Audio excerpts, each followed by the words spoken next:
Dear Lyndon LaRouche and Helga Zepp-LaRouche, and the participants of the conference.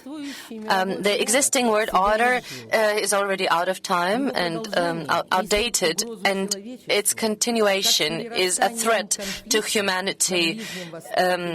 Is in middle conflicts in Middle East, Ukraine, North Korea, turning into a nuclear third world war, and is also a crash of the worldwide speculative financial system, which will bring just as much destruction to humanity. The international institutions of globalization created by leading capitalist countries under the aegis of the USA, the International Monetary Fund, the World Trade Organization, NATO, the World Bank, and the EBRD. They have failed to solve the most acute problems of mankind: hunger, the inaccessibility of medical care and education for billions of people, conflicts, and terrorism and migrants that come from that, and drug addiction, human trafficking, and every continent of our planet is as a problem of terrorism. So a month ago, 15,000 scientists from 148 countries of the world wrote their second, and the first one was in 1992. They wrote the first letter, a letter of warning to humanity, identifying global threats to humanity and proposing waves of their solution. In this setting, reasonable people cannot fail to understand the need for a radical change in the paradigm of international relations and the model of globalization.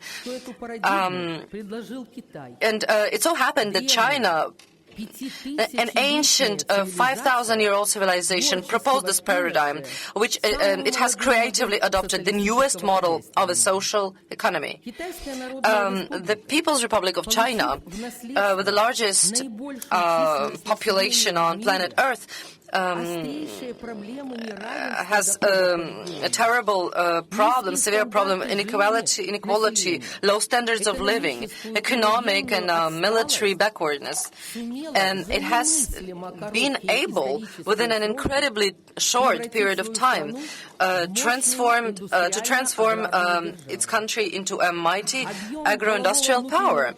Its GDP has surpassed that of the USA.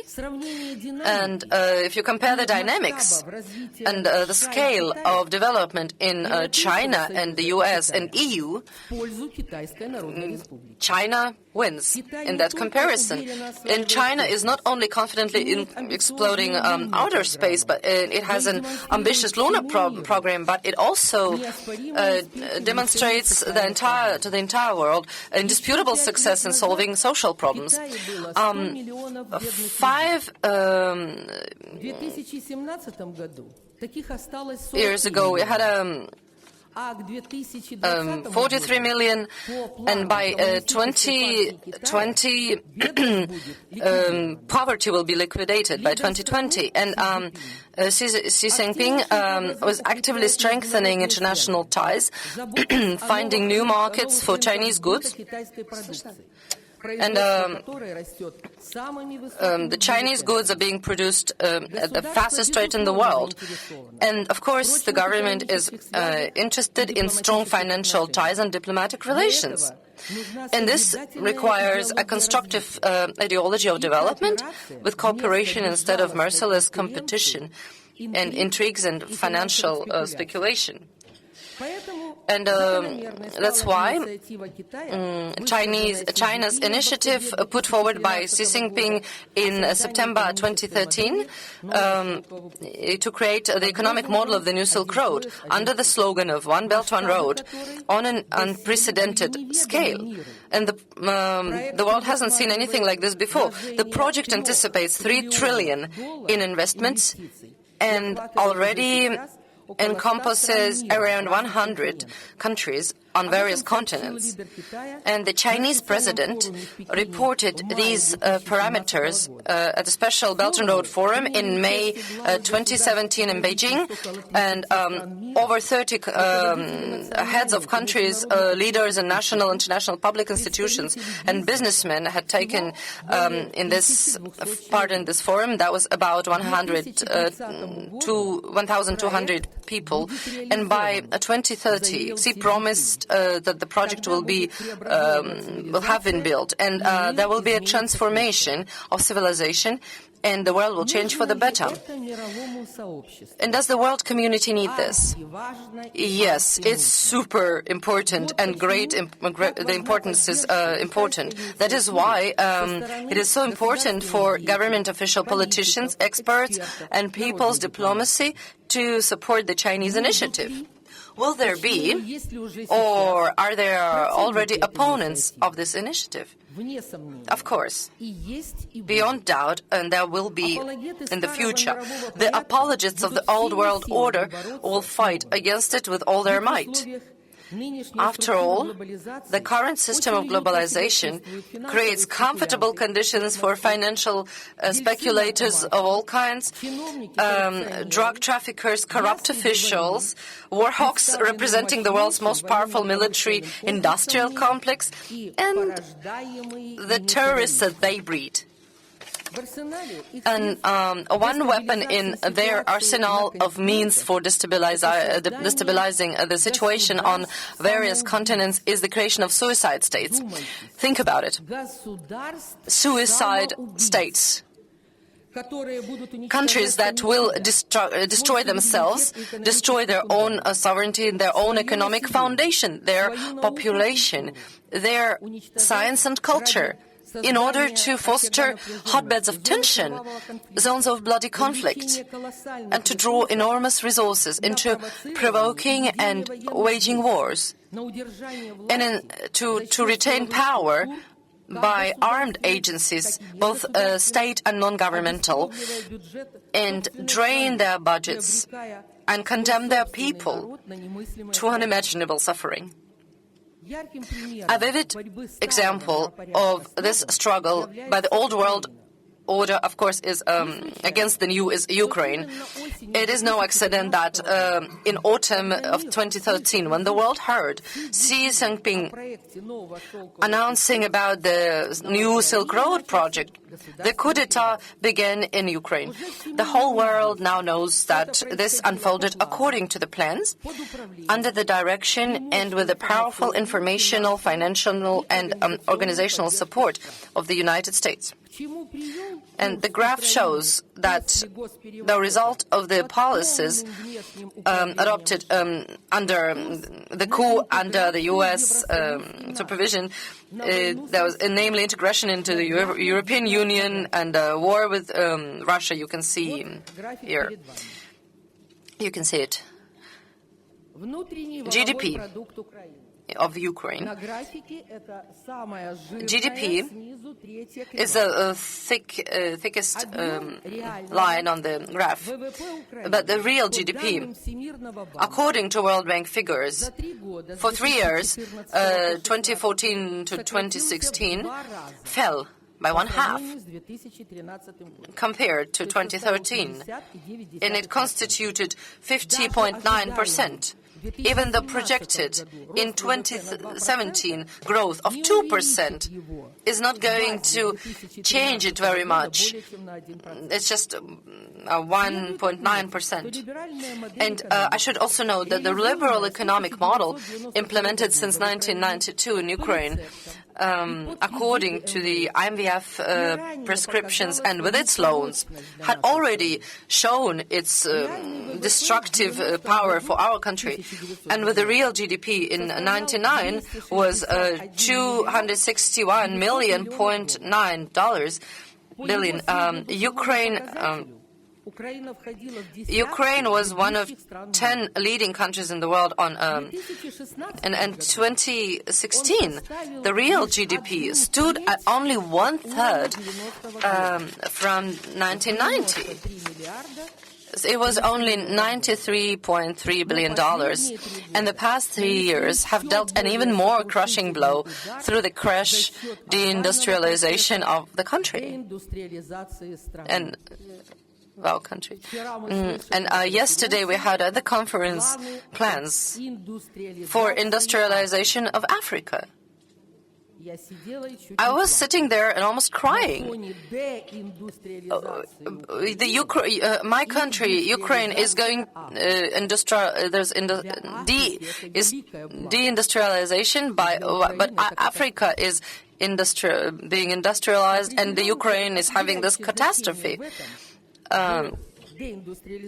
And this deindustrialization, of course, had the ideology of Euro integration for Ukraine, which led to signing Ukraine's association agreement with the EU in 2014. The disruption of production cooperation with Russia, the loss of the huge Russian markets for the output of Ukrainian factories. Entire sectors have been lost of our national economy. Rocket building, shipbuilding, aircraft industry, automotive industry. They are almost non-existent in Ukraine now. And machine building was the powerful core of industry in Soviet Ukraine, comprising in 1999 30.5% of total industrial output. And in 2013, this share had fallen to 10%. And so in 1990, from 1990 to 2013, there was a procedure of destruction, of economical destruction, in particular machine building. But what happened over the past 3 years? Now this share has fallen to 5.8 in 2016. And if this tendency persists, machine building in 2020 will constitute only 2% of all the industrial output of Ukraine. Considering that over the past 3 years, industry output in Ukraine has fallen by 25%. And, of course, in this setting, we have a steep increase in unemployment, in the number of workers, and they are leaving the country. Even before the fighting and the war in the Donbass, more than 4 million people went to seek work in Russia, and over 2 million went to the EU countries. So the coup d'etat, the war in southeast Ukraine, mass political repressions, and crash deindustrialization have all contributed to a large outflow of the population. And today, in June 2017, now that there's a visa-free travel to the EU, and let's look at the example of Poland. In 2013, there were 9,800 Ukrainian citizens working in Poland on formal visas, formal work visas. In the first quarter of 2017, this number had increased tenfold to 98,000.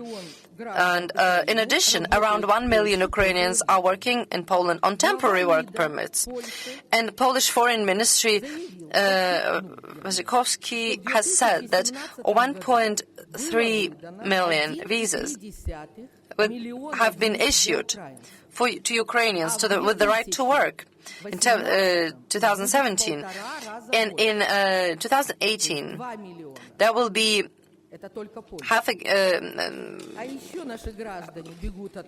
twice as much, almost twice as much. Also, our people are going to Czech Republic, Hungary, Germany, Spain, Slovakia, and other countries to seek for work.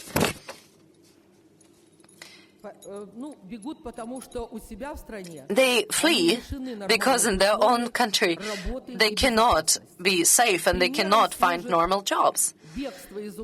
For example, the Ukrainians, the best the best teacher, the honored teacher. The lady got the title of the honored teacher of Ukraine. But she left to Italy to work with some elderly people, even though she had this title of the best teacher of Ukraine in 2016. And on this graph, this is the Ukrainian hryvnia. If you see it on the on top, over the over the past 3 years, our hryvnia to a dollar has fallen by 3 times.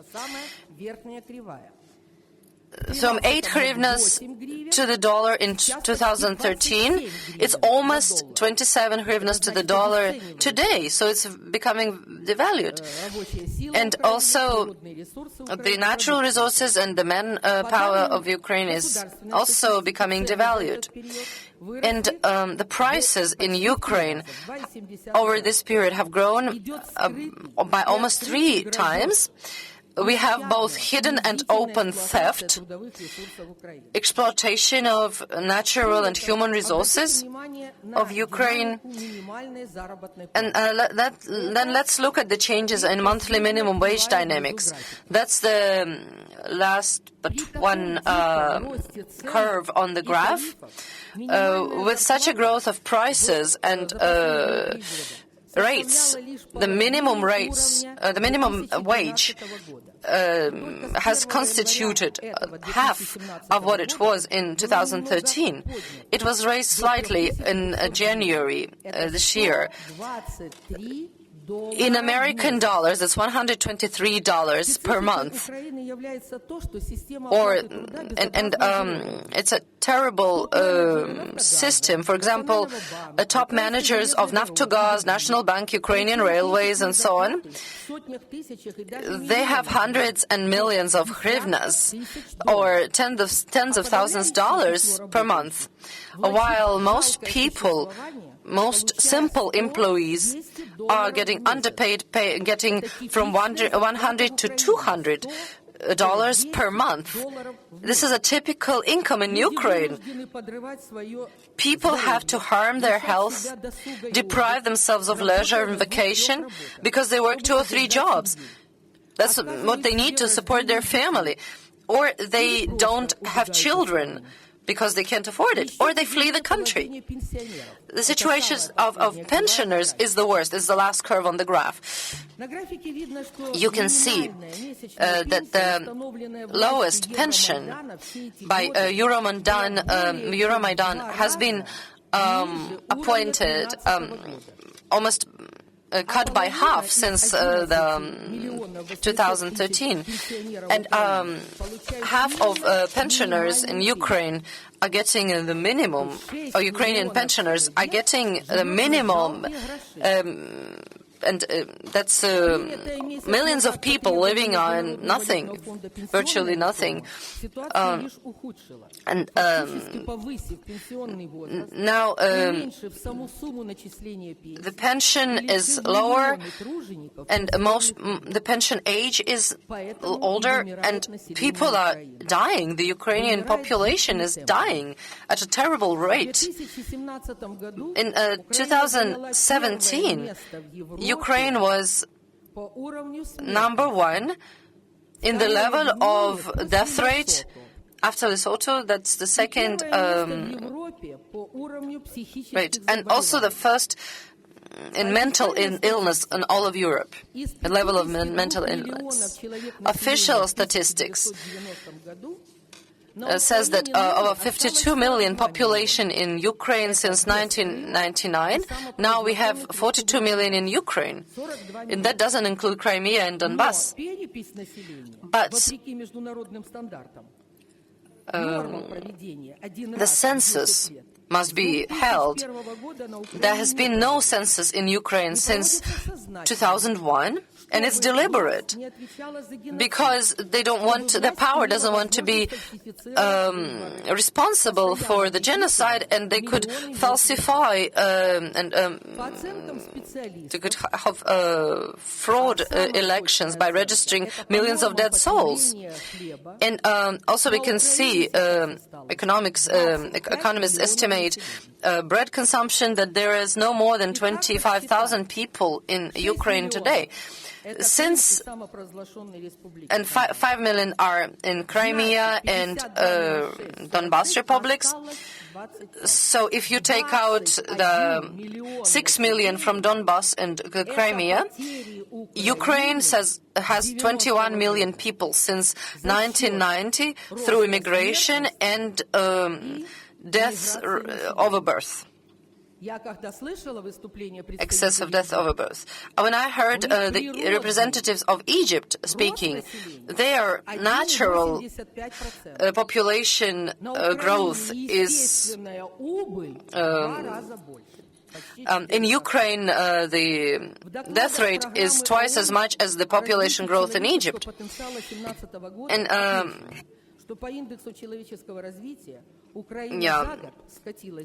Ukraine over the past year fell from the 50th place to the 84th place in 2016. The American States of Gallup Institute of Study of Public Opinion has presented a study where Ukraine, Haiti, and South Sudan, Ukraine is one of the most unfortunate and suffering countries in the world. 9% of Ukrainian population consider themselves to be thriving, 41% of Ukrainian population are suffering, 50% are somewhere in between. And the Ukrainian population is suffering largely because of the insane rise of residential utility rates.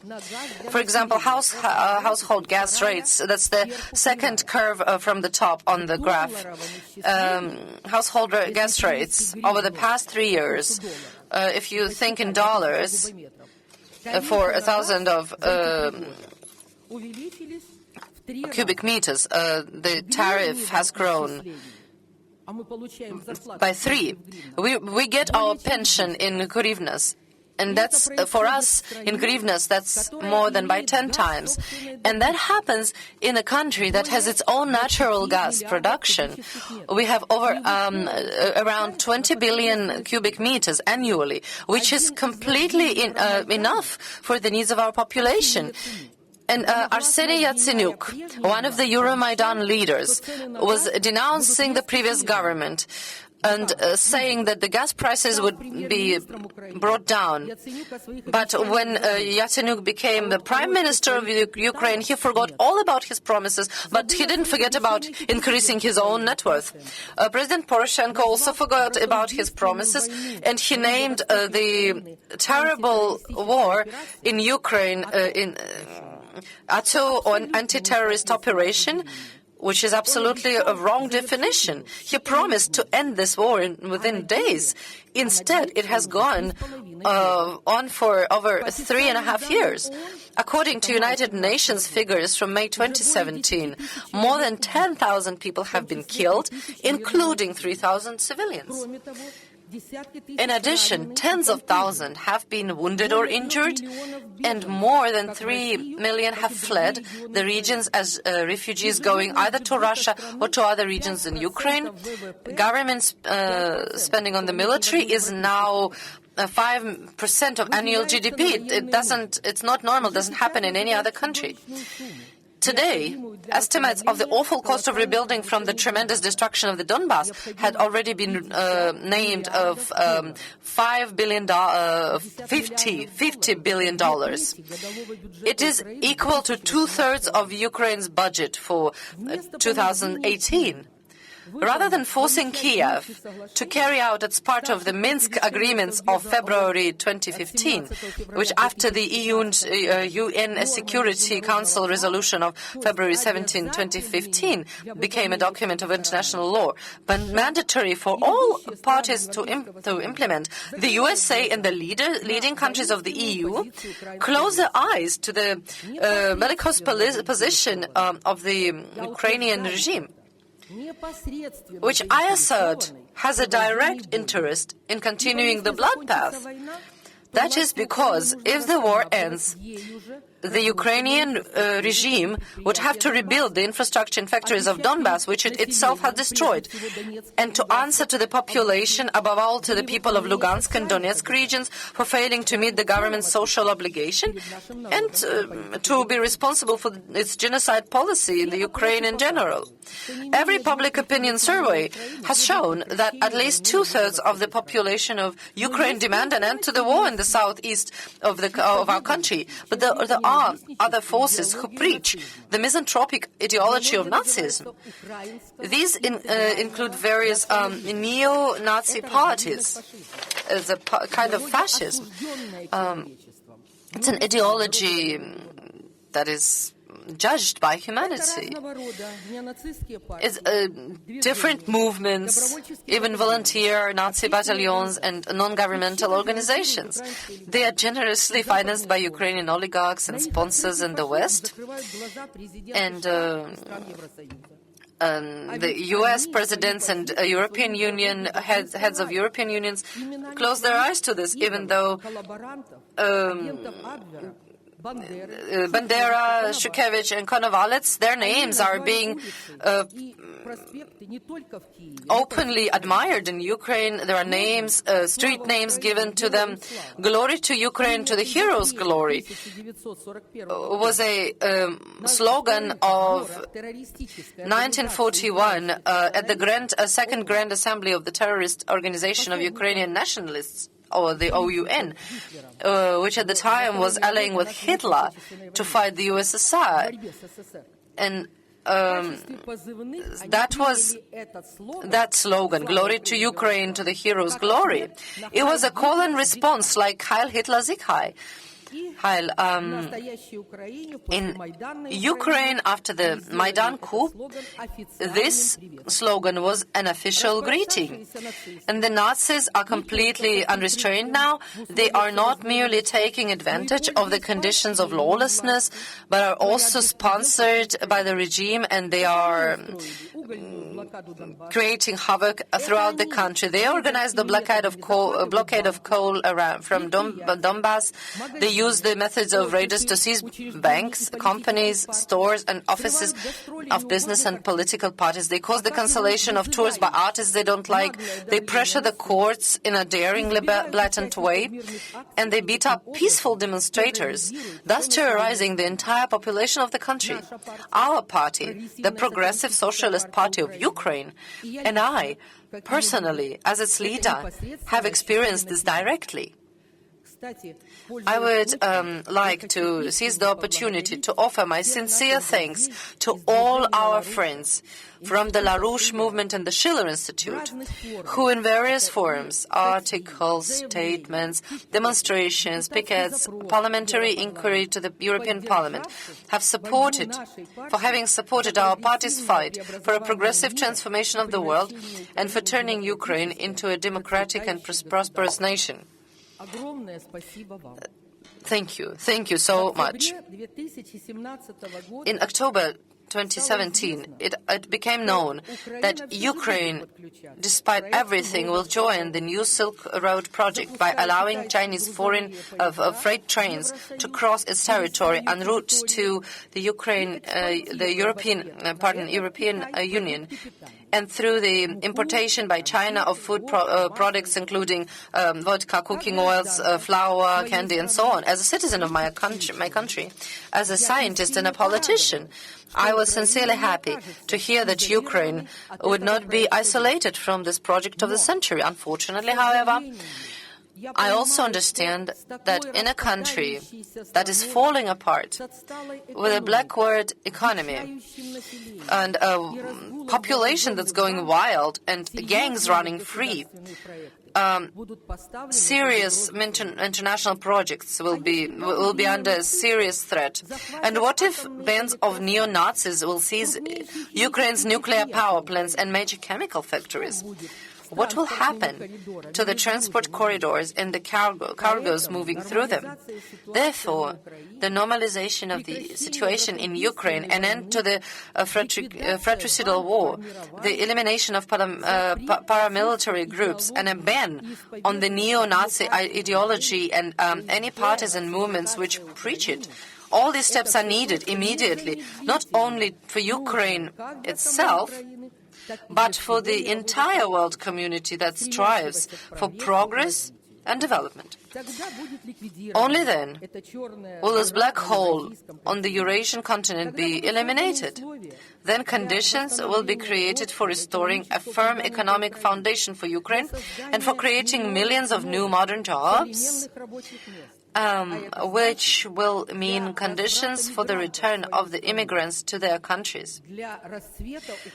For steady growth of income and quality of life and solving other problems of Ukraine, and I really wish for my country a progressive model of world civilization, a full-scale inclusion of Ukraine into a new world globalization project, and as China proposes, world peace instead of war, cooperation instead of competition, respect instead of humiliation, plenty instead of hunger. I wish this to Ukraine. Thank you.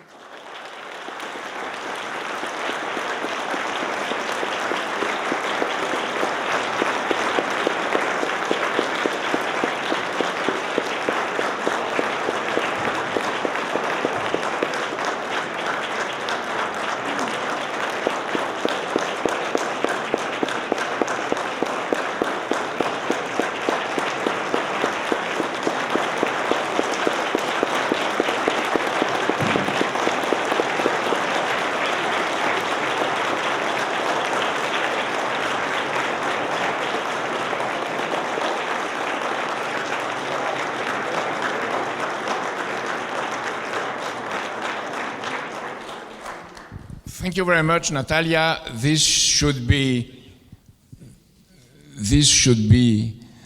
understood by all of us like a lesson given from the front of the fight against fascism. And it makes very clearly the point that liberal means financial dictatorship. And we together should lead this fight with the proposals, with the projects, with everything we have, going towards a better future. Thank you again, Natalia.